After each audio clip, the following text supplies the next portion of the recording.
Hello. Do you like horror stories? Do you like to be scared? Do you like to be a victim? Well, I'm sorry to disappoint you. This is not a story of someone who is scared. This is a story of someone who is scary.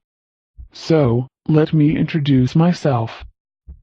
I'm a man who used to do something bad, very bad. And as a friend, I'll tell you what I did, what I do, and what I'll do. But first, I have to tell you about X. X was a 25-year-old male from a rich family. He was elegant in expensive clothes. He was a man who cared about his body and his muscles, with a medium length. He was a handsome black-haired male. And he always chose friendly words. But X wasn't as good as he seems. And while you were enjoying a vacation on the beach, chasing girls, or watching the latest movie, I've been having fun with people like X. X had to move to live in a big old house, which wasn't good enough to make him happy. Moving was a result of some complicated situations, but finally, he is alone now. The first night of the move, while he was unpacking his stuff in his room, the doorbell rang. After 5 minutes, he finally opened the door. He was a little nervous. He looked at me with concern and suspicion. The house was far away from the city, and it was difficult to find. He didn't expect me. So, it was disturbing. He looked up to me as he was a little shorter. He was struggling to identify my face. It was dark, and there wasn't enough light. I shook his hand, and told him that I lived in this house when I was a child, before we had to leave it, after my father's death. Then I asked to come in, and talk a little. He seemed to say no, what would make me welcome a stranger in my house, at this time? He asked himself, but he had no time to answer. I imposed myself and entered, saying that I will travel tomorrow, and this is the only chance to see this house for the last time. Now, I'm sure he wished he'd just slammed the door in my face, before shaking hands with me. When I entered, I started my tour in the house, moved from one room to another, as a stranger entering for the first time. I showed no signs of memories or missing the old days. I was closer to someone looking at the house before buying it. I didn't try to hide any of this, because this would make him feel that something was wrong, and he did. He looked worried, as he walked behind me like my shadow. When I finished my tour, I went to the living room, where he offered me a glass of water. I drank the water slowly, staring into his eyes, smiling my largest smile, in complete silence. After long 10 minutes, I left the glass on the table. Then I asked him, "Can I go to the bathroom?" "Yes, of course," he answered nervously. After 15 minutes, he went to the bathroom, knocked the door several times, then opened it, to find no one inside, which was very confusing. And as expected, his friendly words turned into dirty words, and his quiet voice turned into an angry voice. He started searching the entire house, every single room, believing that he would find me sitting in a closet, or lying under a bed. As time passed, his angry voice turned into a frightened voice, and his dirty words became dirtier. Instead of reassuring himself that there was no one else in the house, he continued searching the house until morning. He had a strong feeling telling him that I was still hiding somewhere in the house.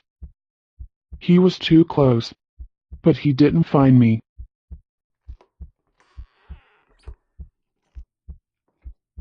The second night of the move, at 1 a.m.,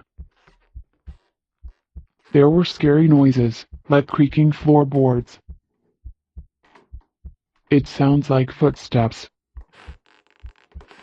It was me, walking downstairs, messing around. I could hear his body shaking with fear, in his old bed. I heard his feet crawling, while he was feeling his way towards the door of his room in the dark to hear the sound of my steps, wishing that he was hallucinating, but he wasn't. He was afraid that he locked himself in the room for 5 hours until sunrise. And the first thing he did when he came out of his room was calling the police. When they arrived, he told them the whole story. He told them about me. In return, the officer told him that the only family who lived in this house was an old man and his wife, with no kids. And now, they are two bodies buried in their graves. Finally, they didn't find anything unusual, and the officer told him that he was wasting their time. Now, he is more than afraid. After the police left, he didn't go to the bed to have some rest. He spent the entire day searching the entire house, time after time.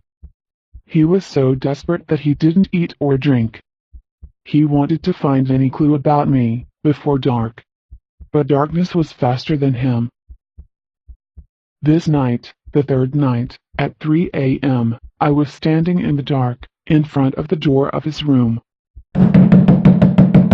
I knocked the door gently, then opened it, to find him standing in the corner of the room, screaming like a 10-year-old boy.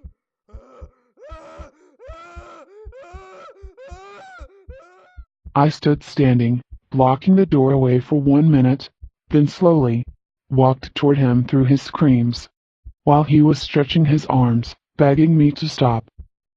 But I didn't. The closer I got, the more he screamed. The more I looked in his eyes, the more he cried. But suddenly, he decided to jump out of the window, and of course, I didn't want him to jump. So, I had to leave the room quickly. I came out of the room, jumped off the stairs to the kitchen. He was so scared and desperate that he could think of using a knife as a self-defense. And as expected, he came running to the kitchen to find me waiting for him in the dark. When he saw me, standing in the dark, I could see the horror in his eyes, like a candle flame in a dark room.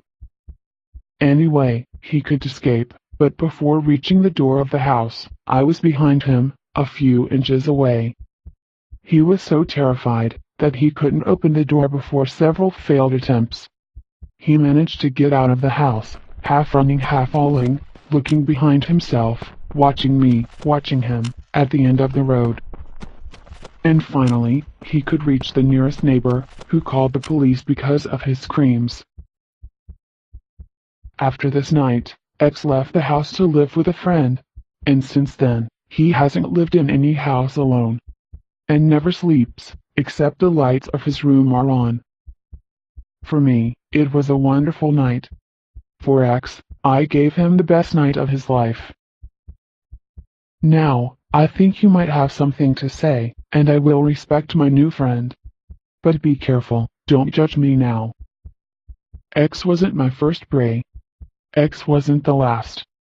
If you want to know about my other nights, my other preys, just make sure to subscribe to the Forced Fear.